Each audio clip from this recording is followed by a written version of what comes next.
ఫ్లైట్లో వచ్చిన డీఎస్పీ విశాఖపట్నం విమానాశ్రయంలో దిగాడు. విజయవాడ నుండి అతను బయలుదేరిన విషయాన్ని గమనించింది ఒక ముఠా నాయకుడికి అతని ఫోటోలు ముందే అంది ఉన్నాయి.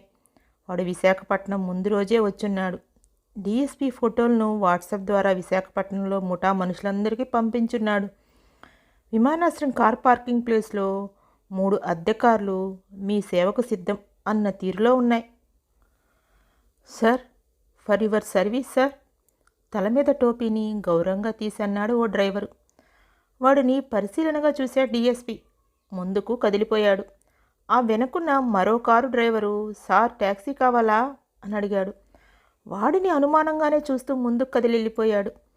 కాస్త దూరాన ఉన్న ఒకతను తన కారును ఆనుకొని న్యూస్ పేపర్ చదువుతూ ఉన్నాడు. వాడిని సమీపించాడు. అది కొత్త హుడాయ్ కారు. మిస్టర్, అతను పేపర్ మడిచేసి నిటారుగా నిలబడి చూశాడు. సార్, ట్యాక్సీయా? అవును సార్. ఎక్కడికి వెళ్ళాలి సార్ అని నమ్రతగా పలికాడు.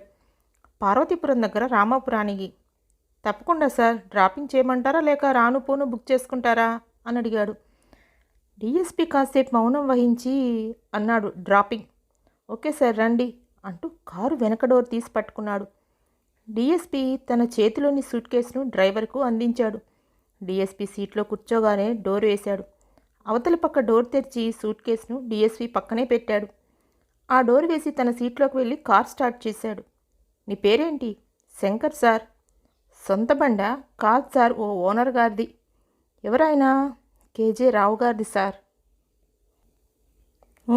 ఎంతసేపట్లో తీసుకెళ్తావు? 3:30 గంటలు మించి పట్టదు సార్. సరే, జాగ్రత్తగా పోని. కాస్త ఏసీని పెంచు. అలాగే సార్. తరువాత డీఎస్పీ తన సూట్ కేసులోంచి biscuit packets, snacks, water bottle వగైరాలన్నీ తీసి వాటికి పని చెప్పాడు. తర్వాత కొన్ని ట్యాబ్లెట్లను తీసి మింగాడు. అన్నింటినీ ఓ కంట కనిపెడుతూనే ఉన్నాడు డ్రైవర్ తన ఎదుట ఉన్న మిర్రర్లోంచి. అరగంట గడిచింది. తెరలు వేసి ఉన్న అద్దాల లోపల ఏసీల చల్లదనంలో మత్తుగా, కడుపులో కాస్త నిండుగా ఉండటంతో మగత కమ్మి కళ్ళు మూసుకున్నాడు డీఎస్పీ. సగం నిద్ర, సగం జాగృతి. అంతలో అతనికి ఏదో వింత అనుభవమైంది. ఏమిటో ఒక రకమైన వాసన తన వైపుకు తెరలుగా వస్తున్నాయి. తల దిమ్మెక్కిపోతూ ఉంది. మగత విడిన క్షణం అలర్ట్ అయిన డీఎస్పీ, ఏంటి స్మెల్లు? నిన్నే అని కటువుగా అడుగుతూనే నెమ్మదిగా అచేతనంలోకి జారిపోయాడు. ఆ క్షణానికి ముందే ఓ పని చేశాడు. అసలేం జరుగుతుంది తనకు? ఏం చేశావు? గట్టిగా అడగాలనుకున్నా సాధ్యం కాలేదు. ఏమయ్యా, నిన్నే ఏం చెప్తున్నావు? నన్ను ఏమడుగుతున్నారో దానికి ఏం జవాబు చెప్తున్నారో తెలుసుకోలేని స్థితిలో అతని మెదడు పంచేంద్రియ జ్ఞానాన్ని తాత్కాలికంగా కోల్పోయింది. తన సీట్లో ఒరిగిపోయాడు. ఎస్జేఆర్ నేషనల్ లెవెల్లోని ఓ క్రిమినల్ గ్యాంగ్స్టర్స్ ముఠాకు నాయకుడు. సౌత్ ఇండియా అంతా అతని జార్డిస్కన్. సౌత్ ఇండియాలోని 4 రాష్ట్రాల్లో ఒక్కొక్క రాష్ట్రానికి ఒక్కొక్క ముఠా ఉంది. ఆ ముఠాలన్నీ అతని కనుసన్నల్లో పనిచేస్తుంటాయి. ఎస్జేఆర్ చాలా తెలివైనవాడు. 4 రాష్ట్రాల్లోని ప్రధాన భాషలు చక్కగా మాట్లాడగలడు. చదవటం, రాయడం కూడా వచ్చు. ఏ పనులు, లావాదేవీలు చట్టరీత్యా వ్యతిరేకమైనవో వాటిని నిర్వహించే ముఠాలవి. చట్టాల్లోని లొసుగులు, అవినీతి అధికారులు, అవినీతి రాజకీయాలు వాళ్ళ పాలిటి వరాలు. కానీ అతను చివరికి చేసేదొకటుంది. డీఎస్పీ ఉన్న కారు ఎన్జేఆర్ స్థావరంలోకి ప్రవేశించింది. ఎంట్రీ కోడ్ను చెప్పగానే లోనికి వస్తున్న కారుకు ప్రవేశించే అనుమతి లభించింది. సీక్రెట్ గేట్ తీసి లోపలికి పంపించారు. ఏ విలాస్ అలియాస్ శంకర్, అంతా ఓకేనా? ఓకే సాబ్. ఎవరు నేను ఫాలో అవ్వలేదు కదా? నో సాబ్. గుడ్. గెస్ట్ను తీసుకెళ్ళండి, జాగ్రత్తగా చూసుకోండి అని చెప్పి వెనక్కి తిరిగాడు. కారులో సుప్తావస్థలో ఉన్న డీఎస్పీని బయటకు తీసి 4 సాయుధులు ఒక గదిలో తీసుకుపోయారు. అక్కడున్న ఓ కుషన్ కుర్చీలో కూర్చోబెట్టారు. అతన్ని కుర్చీకి తాళతో కట్టేశారు. కుర్చీని వెనక్కి వంచారు. పడక కుర్చీగా మారిపోయింది. అరగంట గడిచింది. తెలివచ్చిన డీఎస్పీ అదిరిపడ్డాడు. ఆశ్చర్యపోయాడు. ఏంటిది? ఇక్కడికి తనెలా వచ్చాడు? అసలేం జరిగింది అని చుట్టూ పరిశీలనగా చూశాడు. మనుషులెవరూ కనపడలేదు. తనెక్కిన కారు డ్రైవర్ ఏడి? తనను కిడ్నాప్ చేశారా? ఆ డ్రైవర్ గాడే కిడ్నాప్ చేశాడా లేక కిడ్నాప్కి ఎవరైనా పూనుకుంటే వారికి సహకరించాడా? అతడేడి? తను మగతగా ఉన్న సమయంలోనే ఏదో వాసన వచ్చింది. తను పూర్తిగా స్పృహ కోల్పోయినట్లు చేసింది. ఆ వాసనేనా? అసలు ఇదే రకమైన మత్తుమందు? డిఎస్పీ మెదడు పోలీస్ మెదడుగా మారి ఆలోచించడం ప్రారంభించింది. ఆ ఆలోచనలో ఆవేశం ముంచుకొచ్చింది. అరే, ఎవర్రా ఇక్కడ అని గర్జించాడు. ఒక్క క్షణం గడిచాక ఎస్జేఆర్ పక్కనున్న ఓ క్యూబికల్ నుండి బయటకొచ్చి డిఎస్పీ ముందు కాస్త దూరాన్ని నిలబడ్డాడు. ఎలా ఉన్నావు మై డియర్ డిఎస్పీ అని అడిగాడు. వాడిని చూసిన డిఎస్పీ ఆశ్చర్యపోయాడు. కారణం, వాడి ముఖాన దట్టమైన గెడ్డం మీసాలు కప్పేసున్నాయి. తల మీద మంకీ టోపీ, మధ్యన నల్ల కళ్ళద్దాలు. వాడి ముఖం ఎంత పరిశీలించి చూసినా గుర్తుపట్టడానికి ఏమాత్రం అవకాశం ఇవ్వని తీరులో ఉంది. ఎవడ్రా నీవు అని పోలీసు స్వరం కంగుమంది. రెస్పెక్ట్ రెస్పెక్ట్ అని చిన్నగా నవ్వుతూ మరి కాస్త ముందుకు వచ్చాడు. అరే, అసలు నేనెవరో తెలుసా అని పళ్ళు కొరికాడు డిఎస్పీ. ఎస్జీఆర్ తలూపాడు. తెలిసే తీసుకొచ్చారా? బుద్ధందా నీకు? నన్నెందుకు తీసుకొచ్చారు ఇక్కడికి? నాతో మీకేం పని? బోన్లో సింహంలా గర్జించుకోడు. చూడు డిఎస్పీ, నువ్వు చాలా తెలివైన వాడివి, అందుకే పోలీస్ బాస్ అయ్యావు. కానీ మేము నీకన్నా చాలా తెలివైన వాళ్ళం కనుకనే నేను ఇక్కడ రప్పించుకోగలిగాం.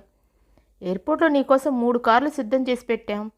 నువ్వు ఎక్కడికి వెళ్ళినా ఏం చేసినా నీ పోలీస్ తెలివి ఎనాలిసిస్ ఉపయోగిస్తావని మాకు తెలుసు. అందుకే 3 కార్లు ఉంచావు. ఏదో అనుమానం వచ్చి మొదటిది 2 వదిలేసి 3వ దానిలో ఎక్కావు. మా ట్రాప్లో పడిపోయావు. నీ కారణంగా కొందరు జైలుకు వెళ్ళున్నారు. వాళ్ళ సంబంధికుల నుండి నీకు ముప్పు ఉండొచ్చు కనుకనే చాలా జాగ్రత్తగా ఉంటున్నావు. ఉండాలి కూడా. అయినా మా నెట్వర్క్ ముందు నీ ఫోర్సు నెట్వర్క్లు పనిచేయవని తెలుసుకో. షటప్. అసలు ఎవడ్రా నువ్వు? ఈ పోలీస్ ఫోర్స్ గురించి, పోలీస్ తెలివి గురించి ఏదో పెద్ద తెలిసినట్టు పిచ్చిగా లెక్చర్లు ఇస్తున్నావు. అసలు నన్నెందుకు పిరికివాడులా మభ్యపెట్టి మత్తుమందు చల్లి రప్పించావు? ధైర్యం లేదా డైరెక్ట్గా వచ్చి ఎదుర్కోవడానికి? ఆవేశం వద్దు డిఎస్పీ. ఇప్పటికే నీ ఒంట్లో కావాల్సినంత షుగరు, దానికి మించిన పొగరు ఉన్నాయి. అడిషనల్గా బీపీ కూడా ఉంది కదా, అది మర్చిపోకు. చెప్పేది విను అన్నట్లుగా బీపీ మాత్రలు నీ దగ్గర సిద్ధంగా ఉన్నాయి కదా అని వెకిలిగా నవ్వాడు. Don't talk. ముందు నీవెవడవో, ఎందుకు తీసుకొచ్చావో అది ముందు చెప్పు. ఓకే, నీకు నీ లాయర్ భార్యకు మధ్యన ప్రపంచాలు ఎందుకు వచ్చాయో నీకు తెలుసు, మాకు తెలుసు. యూ స్టిప్పిట్. ఎందుకు తీసుకొచ్చావు చెప్పరా ముందు. అలాగే శాంతం తెచ్చుకొని విను, రెచ్చిపోకు. ఏంట్రా నువ్వు చెప్పేది, నేను వినేది?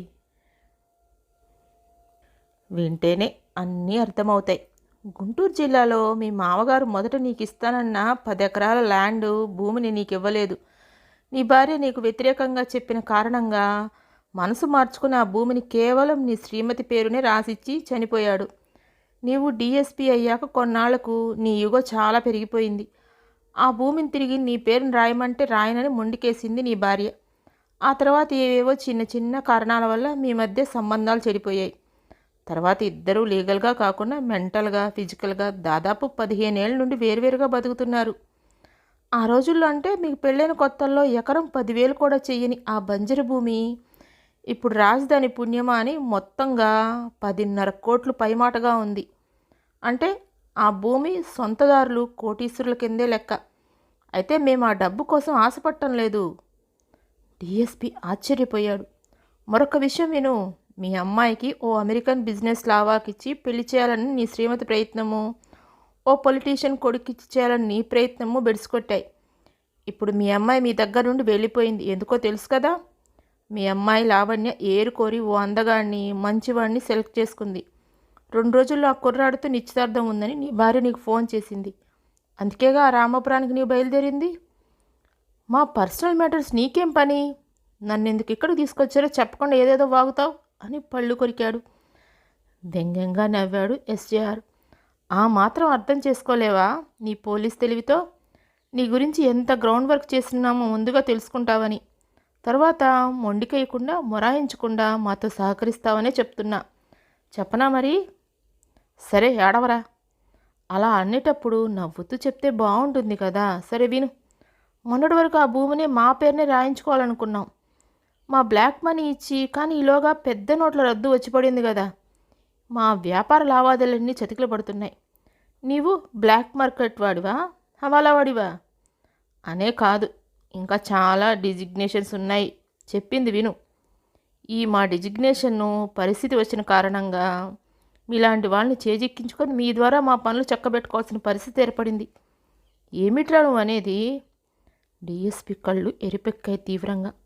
అలా చూడకు, నీ బీపీ పెరిగినట్లుగా నీ కళ్ళే చెప్తున్నాయి. Cool cool. మొదట ఆ పాత నోట్ల బల్కు ఎక్స్చేంజ్ వాళ్ళనే ట్రాప్ చేయాలనుకున్నాం, కానీ వాళ్ళు మిమ్మల్ని అప్రోచ్ కావడం కానీ లేదా మీరే వాళ్ళని పట్టుకోవడం కానీ చేస్తారు. అందుకే ఎవ్వరికీ ఎటువంటి అనుమానం రాకుండా. వాడి మాటలకి డిఎస్పికి కోపం తన్నుకొస్తున్నా నిగ్రహించుకున్నాడు. ఈడు ముఠా నాయకుడా, ఏజెంటా, వీళ్ళు ఎత్తుగడలేమిటి తెలుసుకోవాలన్న కుతూహలంతో. మొదట నీకు ₹1,00,00,000 పాత నోట్లు ఇస్తాం.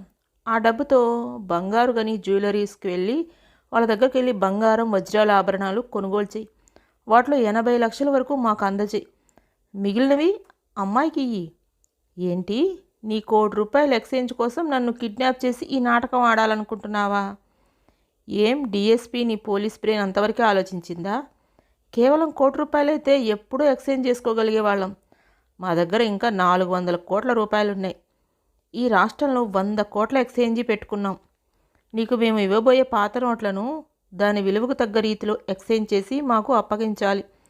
అది గోల్డ్ బిస్కెట్స్, ఖరీదైన భూములు, కంపెనీ షేర్లు లేదా కొత్త నోట్లు ఏదైనా సరే. ఆ బంగారు గని యజమానికి దేశంలో 50కి పైగా బ్రాంచులున్నాయి. వాడు ఇలాంటి లావాదేవీల్లో బాగా ఆరితేరినవాడు. వాడిని రప్పించుకోవాలనుకున్నాం, కానీ వాడి సెక్యూరిటీ చాలా పటిష్టంగా ఉంది. వాడిని కిడ్నాప్ చేస్తే అంతా రచ్చకెక్కుతుంది, మా పని నెరవేరదు. కనుకనే నిన్నెంచుకున్నాం. అదిగో ఆ చిన్న బ్రీఫ్ కేసులో ₹1,00,00,000 సిద్ధంగా ఉంచాం. అదిగో ఆ కంటైనర్లో సరిగ్గా 100 కోట్లు ఉన్నాయి. అవన్నీ నీ వెనకనే మా సెక్యూరిటీతో తరలిస్తాం. నీకు గడువు సరిగ్గా వారం రోజులే. డిఎస్పీ రౌద్రంతో ఊగిపోయాడు. ఏంట్రా మీ ధైర్యం? ఒక పోలీస్ ఆఫీసర్ని కిడ్నాప్ చేయడమే కాకుండా నీ బ్లాక్ మనీని ఎక్స్చేంజ్ కాకుండా కూడా చేయమంటున్నావు. అసలు ఏం చూసుకోలే నీకు ఇంత ధైర్యం? ధైర్యం నీలాంటి వాళ్ళకే తప్ప మాలాంటి వాళ్ళకు ఉండకూడదుకోవడం నీ భ్రమ అని అడిగావు కనుక చెప్తున్నా. నీ లీగల్ ఆఫ్ సపరేటెడ్గా భార్య ఉంది కదా, ప్లస్ నీ కూతురు, చూసుకునే ఈ ధైర్యం. డిఎస్పీ ఒక్కసారి ఆందోళనకు గురయ్యాడు. భయంతో కంపించాడు. అవేమీ బయటకు కనపడకుండా జాగ్రత్త పడ్డాడు. అసలు నీ ఉద్దేశం ఏంటి? సూటిగా వాణ్ణి చూడసాగాడు. నీ భార్య కూతుర్ని మా వద్దకు జాగ్రత్తగా రప్పించుకుంటాం. నీ ద్వారా మా పని అయ్యే వరకు వాళ్ళని గౌరవంగా చూసుకుంటాం. పని పూర్తయ్యాక క్షేమంగా నీ వద్దకు చేరుస్తాం. Don't talk trash. అలా ఎక్స్చేంజ్ చేయడం చట్టవిరుద్ధం. అసలు నేను ఆ పని చేస్తాను నువ్వు ఎలా అనుకున్నావు? మీ మైండ్ చెడిపోయిందా, చదలపట్టిందా? చూడు డిఎస్పీ, అనవసరమైన ప్రసంగాలు, కామెంట్లు వద్దు. నీకు నీ భార్య కూతురు కావాలా వద్దా? చూడు వాళ్ళకి. కళ్ళారా చూసిన డిఎస్పీ గతుక్కుమన్నాడు. నీ భార్య కూతురికి దీనిలో ఒకే ఒక్క బుల్లెట్ చాలు. ఇద్దరిని ఒకరి వెనక ఒకరిని ఉంచి పాయింట్ బ్యాంక్లో కాల్ చేస్తాం. రే! డిఎస్పీ తీవ్ర ఉగ్రేతంతో కళ్ళు మూసుకున్నాడు. అతని శ్వాస అంతకంతవు తీవ్రమై సాగింది. తను తాను కంట్రోల్ చేసుకోలేని వాడిలా కంపించిపోయాడు. అంతలో ఒకడొచ్చి డిఎస్పీ ఎదురుగా నిలబడ్డాడు. వాడి చేతిలో మంచినీళ్ళ గ్లాస్ ఉంది, మరో చేతిలో మాత్రలున్నాయి. అంతలా ఆవేశపడుకు. నీరు ఆరోగ్యానికి, నీకు మీ వాళ్ళకే కాదు, ముఖ్యంగా నాకు ఆవేశం, బీపీ తగ్గడానికి మాత్రలు వేసుకోముందు మంచినీళ్ళు తాగు. డిఎస్పీ వాడిని చూశాడు. ఉరి తీసే ముందు ఆఖరి కోరిక తీర్చేవాడిలా కనపడ్డాడు. మాత్రలు అందుకొని మింగి నీళ్లు త్రాగాడు. ఆవేశం కొంత సర్దుకున్నట్టు అనిపించింది. వీడికి ఇక్కడ స్థానబలం ఉంది. తనకిప్పుడు ఆవేశం కన్నా ఆలోచన ముఖ్యం. స్థిమితపడుతూ వచ్చాడు. 5 నిమిషాలు గడిచాయి. ఇక మా ప్లాన్ చెప్తున్నాం విను అని ప్రారంభించాడు ఎస్జేఆర్. నీ శ్రీమతిని, నీ కూతురును పెళ్లికి ఆభరణాలు కొంటున్నామని చెప్పి విశాఖ రప్పించు. నేరుగా బంగారు గని జ్యువెలరీ వద్దకు రమ్మను. మీ వాళ్ళ కోసం మేము ఉదయాన్నే ఒక కారు కూడా పంపించాం. ఆ కారు మరో 10 నిమిషాల్లో రామాపురానికి చేరుకుంటుందని చెప్పారు మీ వాళ్లకు. సెక్యూరిటీగా మా మనిషిని కూడా పంపించాం. కారును, ఆ మనిషిని నీవే పంపించినట్లు చెప్పు. వాళ్ళకు అనుమానం కలగదు. ఆమె నెంబరు నా దగ్గర లేదు. నిజం చెప్పాం. మీ అమ్మాయి నెంబర్ ఉందిగా, ఆ నెంబర్కి ఫోన్ చేయి. ఇదిగో నీ ప్యాకెట్లోంచి తీసుకున్న సెల్లును అందించాడు ఎస్జేఆర్. లావణ్య కొత్త సెల్ ద్వారా ఫోన్ చేశాక ఆ నెంబర్ను లావణ్య నెంబర్గా ఫీడ్ చేసుకున్న విషయం గుర్తుకొచ్చింది డిఎస్పీకి. మళ్ళీ చెప్తున్నా, కేవలం మీ వాళ్ళిద్దరే తప్ప తోడుగా ఇంకెవ్వరూ రాకూడదు. మీ వాళ్ళతో శాంతంగా మాట్లాడు. ఎంగేజ్మెంట్కి అవసరమైనవన్నీ కొనుక్కుందాం రండి అని చెప్పు. జాగ్రత్త. నీవు మా ట్రాప్లో ఉన్నావని ఏవైనా అనుమానం వచ్చేలా కోడ్ భాషలో కానీ మరో రకంగాని చెప్పాక నా అనుమానం కానీ వస్తే అక్కడ పోలీసులకో ఇక్కడ పోలీసులకో నీ లాయర్ భార్య చెప్తుంది. అలా జరిగితే నీ కథ అడ్డంగా తిరగడమే కాదు, మీ వాళ్ళ సేఫ్టీ డేంజర్లో పడిపోతుంది. ఇక నీవెలా డీల్ చేయాలో చెప్తాను విను. నీకు ఇచ్చిన 1 crore సూట్ కేసును బంగారు గని యజమానికి నేరుగా అప్పగించాలి. అతను కేవలం ఒక జ్యువెలరీగానే బయట వాళ్ళకు తెలుసు, కానీ అతను హవాలా, బ్లాక్ మనీ, వైట్ మనీగా చాలా విషయాల్లో ఆరితేరినవాడు. మాలాంటి వాళ్ళకు తెలుసు. అతని వ్యాపారాలకు, వ్యవహారాలకు దన్నుగా నిలిచే వాళ్లకు, చేతులు కలిపే వాళ్ళకు తెలుసు. కనుక వాడి చుట్టూ చాలా గట్టి సెక్యూరిటీ ఉంటుంది. వాడు నీలాంటి సిన్సియర్ ఆఫీసర్లకు భయపడతాడని నీకు తెలుసు. ఆ విషయం మాకు తెలుసు. కనుకొని హఠాత్తుగా వచ్చి నిన్ను చూసి భయపడకుండా ఉండాలని చెప్పి ముందుగా మా వాళ్ళతో ఈ డీల్ వ్యవహారం అంతా అతనికి చేరేలా మ్యాటర్ని కమ్యూనికేట్ చేశాం. రుజువుగా నీ ఐడిని కూడా అతనికి అందజేశాం. డిఎస్పి గతుక్కుమన్నాడు. ఊపిరిగా బిగపట్టాడు. నువ్వు వచ్చావని తెలిసాక వాడు నిన్ను తన డెన్లోని ఎంట్రీ ఇస్తాడు. డెన్లోనికి వెళ్ళాక విషయమంతా చెప్పు. ముందుగా 1 crore ఎక్స్చేంజ్ జరిగిపోవాలి. నీవు డెన్లోకి వెళ్లే ముందు మీ అమ్మాయిని తనకు కావలసిన జ్యువెలరీని సెలెక్ట్ చేసుకుంటూ షోరూంలో ఉండమని చెప్పాలి. గుర్తుంచుకో, డెన్లో 80 లక్షల విలువైన గోల్డ్ అండ్ డైమండ్ ఆర్టికల్స్ నీకు ఒక సేఫ్టీ సూట్ కేసులో అందజేస్తాడు. దాన్ని నీ వెంబడి ఈ సెక్యూరిటీ మనిషిగా నటిస్తూ వచ్చిన మా మనిషికి అందజేయాలి. ఆ తర్వాత షోరూంలో సెలెక్ట్ చేసుకున్న ఆభరణాలన్నీ మీ అమ్మాయికి ఇవ్వు. చాలా సంతోషిస్తుంది. ఇక ముఖ్యమైనది, 100 కోట్ల ఎక్స్చేంజ్కు ఇచ్చిన వారం రోజుల గడువు లోపున ఆ పని జరిగిపోవాలి. ఆ తర్వాతనే నీ శ్రీమతిని నీ వద్దకు క్షేమంగా పంపిస్తాం. అంతవరకు ఆమె మా వద్ద క్షేమంగానే ఉంటుంది. కాదని ఈ వ్యవహారాన్ని మరోలా నడిపి మమ్మల్ని పట్టించాలని చూసావో, ముందు ఆమె పరువు, నీ కుటుంబ పరువు పోతాయి. తర్వాత నీ ఉద్యోగం, ఆపై నీ ప్రాణం కూడా పోవచ్చు. హైదరాబాద్లో ఒంటరిగా ఉన్న నీ శ్రీమతి ఎవరితో చాలా క్లోజ్గా మూవ్ అయిందో ఆ ఫోటోలు కూడా మా దగ్గర ఉన్నాయి. ఆ ఫోటోలను నువ్వు కూడా కొరియర్లో వచ్చినప్పుడు మా మనిషి ఆమె ఇంట్లో పొరపాటున పోగొట్టుకున్న పెన్ డ్రైవ్ ప్లే చేసినప్పుడు చూసుంటావు. You bastard. 1,00,000 చలిచీమలు ఒకేసారి కుడుతున్నట్లుగా డిఎస్పి చలించిపోయాడు. బ్లాక్మెయిల్ చేస్తున్నావా? అలానే అనుకో, కానీ ఇలా ఎన్నిసార్లు ఆవేశపడిపోతావు? తగ్గు. పని జరిగేలా చూడు. తన్నుకొస్తున్న ఉద్వేగం, కోపం నుండి రిలీఫ్ పొందేందుకు 4 సార్లు దీర్ఘంగా ఊపిరి పీలుస్తూ వదలసాగాడు. 5 నిమిషాలు మౌనంగా ఉండిపోయాడు. కేవలం మా అమ్మాయిని నా దగ్గర పంపించుకుంటున్నావు. నాతో నా శ్రీమతి రాకపోతే మా అమ్మాయికి అనుమానం రాదా? రాదు. ఎందుకంటే ఆమె చాలా నలతగా, నీరసంగా, వికారంగా ఉందని కారులో వస్తున్నప్పుడే మీ అమ్మాయి నీకు ఫోన్ చేసి చెప్తుంది. ప్రోగ్రాం రేపటికి వాయిదా వేద్దామంటుంది. వాయిదా వేసే ఛాన్స్ లేదని నీవు మేనేజ్ చేసి చెప్పాలి. నీ శ్రీమతి గెస్ట్ హౌస్కు, అదే మనం తీసుకున్న గెస్ట్ హౌస్కు అని చెప్పు. అక్కడికి మరో కారులో వెళ్ళమని చెప్పు. ఆ కార్ను కూడా మేమే అరేంజ్ చేస్తాం. గెస్ట్ హౌస్కు నీ శ్రీమతిని, నీ వద్దకు కూతుర్ని భద్రంగా చేర్చే బాధ్యత మాది. మరో విషయం గుర్తుంచుకో, మీ శ్రీమతి వెంబడి, మీ వెంబడి ఉండి మిమ్మల్ని ప్రతిక్షణం కనిపెడుతూ మా మనుషులు ఉంటారు. వాళ్ళ దగ్గర రివాల్వర్లు ఉండవు. క్షణాల్లో ప్రాణం తీసే సయాడ్స్ ఇంజెక్షన్లు ఉంటాయి. నువ్వు చాలా తెలివైన వాడివి కనుక ఎత్తులకు పై ఎత్తులు వేస్తావు. అలా చేసి మమ్మల్ని రెచ్చగొట్టద్దు. నువ్వు ఇబ్బందులు పడద్దు. గుర్తుంచుకో, మా మనుషుల్ని, వారి దగ్గరుండే ఇంజెక్షన్ని. అలాగే, ఆల్ ద బెస్ట్. ఓ క్షణం గడిచాక 2 పహిల్వాన్లు వచ్చి దుడకాయలు వచ్చి డిఎస్పి ఛాతిని బిగువంచిన కట్లు విప్పారు. వాళ్ళ వెనుక మరో 2 ఉన్నారు. వాళ్ళ చేతుల్లో ఏవేవో మందులు లోడ్ చేసిన ఇంజెక్షన్లు, సిరంజులు ఉన్నాయి. కనబడుతున్న దృశ్యాన్ని చూసి పరిస్థితి అర్థం చేసుకున్నాడు. తలను అప్రయత్నంగా 2 సార్లు కదిలించాడు డిఎస్పి. గమనించాడు ఎస్జేఆర్. ఫోన్ చేయాల్సిన నెంబర్ను చేతికి సెల్లో డిస్ప్లే చేశాడు. సెల్ ఇచ్చే ముందు మరోసారి పరిశీలించి చూశాడు. లావణ్య, మీ అమ్మాయి త్వరలో పెళ్లికోతలు కాబోతుంది. అంతా శుభం జరగాలి. అది గుర్తుంచుకొని మాట్లాడు. కాల్ని ప్రెస్ చేసి ఇచ్చాడు డిఎస్పి. అక్కడ సెల్ రింగ్ అవుతోంది. 5 సెకండ్ల తర్వాత ఆన్ అయింది. హలో, నేను. ఏమండి మీరా? నేనే. బయలుదేరారా? మీకు 4 సార్లు ఫోన్ చేశాను. స్విచ్ ఆఫ్ చేసినట్టు వచ్చింది. ఆ ఫ్లైట్లో ఉన్నప్పుడు చేశాలే. విశాఖ వచ్చేసారా? వచ్చా. అక్కడి నుంచి దేనికి వస్తున్నారు? మిమ్మల్నేనండి అడుగుతోంది. డిఎస్పి గారు ఇన్స్పెక్షన్ పైన ఇక్కడికి వచ్చారు. అర్జెంటుగా మాకు మీటింగ్ పెడుతున్నట్లు చెప్పటంతో ఇక్కడే ఉండిపోవాల్సి వచ్చింది. గుర్తుంచుకో చెప్తున్నా, మరో 5 నిమిషాల్లో సీఎం గారికి టెలికాన్ఫరెన్స్ ఉంది. ఆ? అప్సెట్ కావద్దు. ఎలాగో మనం అమ్మాయి ఎంగేజ్మెంట్కు పెళ్ళికి అవసరమైనవి కొనాలి కదా. కనుక మీరే అంటే అమ్మాయి నీవు కలిసి విశాఖ వచ్చేయండి. ఈ సాయంత్రం మనం షాపింగ్ చేద్దాం. ముందుగా బంగారు గని జ్యువెలరీ దగ్గరకు వచ్చేయండి. మీకోసం కారును పంపిస్తున్నా. మీకోసం వెయిట్ చేయిస్తుంటా ఆ షాప్ దగ్గర.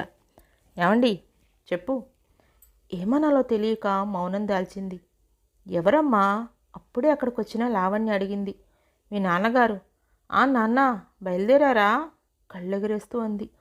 నీవే మాట్లాడు అని ఫోన్ ఇవ్వబోయింది. ముందు నీతో ఏమన్నారో చెప్పమ్మా. విశాఖలో అర్జెంటుగా డ్యూటీ పడిందంట. ఫ్లైట్లో వచ్చి అక్కడే ఆగిపోయారంట. మన ఇద్దరిని అక్కడికి రమ్మంటున్నారు. ఎందుకు? నీ ఎంగేజ్మెంట్కు మ్యారేజ్కు అవసరమైన షాపింగ్ చేయడానికి. నిజంగానా? ఆమె కళ్ళు మెరిశాయి. తలూపింది. అమ్మా. అక్కడ వింటున్న నాన్న కళ్ళు చెమర్చాయి. భారమైన గుండె నిట్టూర్చేలేక ఉక్కిరిబిక్కిరైపోయింది. సెల్ అందుకుంది లావణ్య. నాన్న విశాఖలో దిగేశారా? మమ్మల్ని షాపింగ్ రమ్మన్నారంట. అవునమ్మా. ఒకసారి ముందుగా ఇక్కడికి రాలేదు నాన్న. ముందుగా అనుకొని అర్జెంట్ పని పడిందమ్మా. షాపింగ్కి మీరే బయలుదేరండి. 2 క్షణాలు మౌనం దాల్చిన లావణ్యలో ఒక్క క్షణం భయం ఊరివిప్పింది. నానా ఏంటమ్మా? నన్ను మోహన్ గారిని మళ్ళీ? నోనో అలాంటిదేం లేదమ్మా. నీ పెళ్ళికి నేను మనస్ఫూర్తిగా అంగీకరిస్తున్నాను. అతను నువ్వెంతగానో ప్రేమించి కోరుకుంటుంటే నేను ఇంకా కాదనగలనా? నిజంగానా? నిజమేనమ్మా. ప్రామిస్. ప్రామిస్. నా మీద ఒట్టేసి చెప్పండి నాన్న. ఒట్టమ్మా. నీ మీదే కాదు, ఆ దేవుడి మీద కూడా ఒట్టేసి చెప్తున్నా. I am whole hardly convinced. Car పంపించాను. ఈసరికి అక్కడికి వచ్చేస్తూ ఉంటుంది. బయలుదేరండి. వెయిట్ చేస్తుంటా అన్నాడు డిఎస్పి. థ్యాంక్స్ నాన్న. Thank you very much. ఎగిరి గంతులు వేసుకుంటూ ఉండిపోయింది కాసేపు. రాగిణీదేవి కూతురు వైపు చూస్తూ ఉండిపోయింది. నిట్టూర్చింది. అమ్మా. అలసటగా బెడ్ పైన వాలి రాగిణీదేవి ఉలిక్కిపడింది. నాన్న పంపించిన కారు కాబోలు మన ఇంటి వైపునే వస్తుంది. కిటికీలోంచి చూస్తూ ఉత్సాహంగా అరిచింది. రాగిణీదేవి తొట్రుపాటును బయటకు కనబడనీయకుండా బయటకు వచ్చి చూసింది. ఓ నీలిరంగు కారు వచ్చి ఆ ఇంటి ముందున్న బాదం చెట్టు కింద ఆగింది. డ్రైవర్ బయటకు వచ్చాడు. అతన్ని నిశితంగా గమనించసాగింది. ఆ డ్రైవర్ రాగిణీదేవి చెంతకొచ్చాడు. ఎవరు కావాలి? రాగిణీదేవి మేడం గారు. వారి ఫ్యామిలీ కోసం కారు పంపించారు.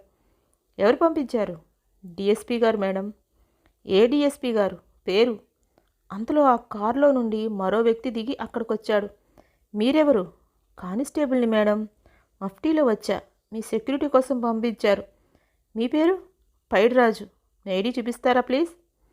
తలకు ఒక్కున్నాడు. 1 మినిట్ మేడం. అవతలకు వెళ్ళి ఫోన్ చేశాడు. ఎస్జేఆర్ చేతిలో ఫోన్ రింగ్ అయింది. ఐడి కావాలంట సాబ్. Very good.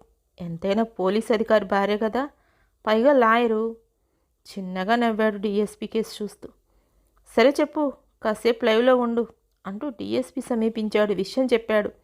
చూడు డిఎస్పి, నీవు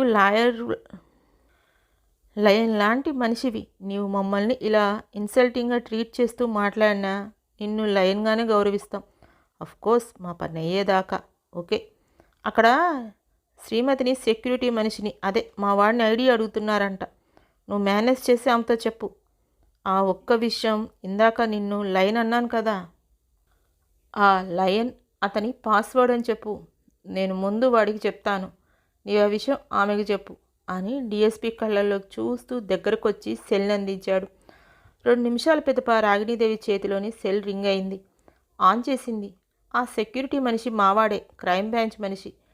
ఐడిని బయట వాళ్లకు డిస్ప్లే చేయరు. నీకు వాడి పాస్వర్డ్ను మెసేజ్ పెడుతున్నా. తర్వాత వాడిని నీ పాస్వర్డ్ని ఏమిటని అడుగు. ఆ వర్డ్ చెప్తే మరో సందేహం లేకుండా రండి. మెసేజ్ పెడుతున్నా. పాస్వర్డ్ ఏంటి? ఏదైనా జరిగిందా? ఏమీ లేదా? లేక ఈయన ఏదైనా కొత్త ప్లాన్ వేస్తున్నారా? తికమకలో పడిపోయింది. మెసేజ్ వచ్చినట్టు బ్రీఫ్ సౌండ్ వినపడటంతో చూసింది. అప్పటికే ఆ మనిషి అక్కడున్నాడు. ఈ పాస్వర్డ్ లయన్. పాస్వర్డ్ చెప్పాడు కదా, ఓకే కదా? ఇక బయలుదేరండి మేడం. ఏమండి, నేను లాయర్ని కాదండి, మీ భార్యను. మేడం అనక్కర్లేదు.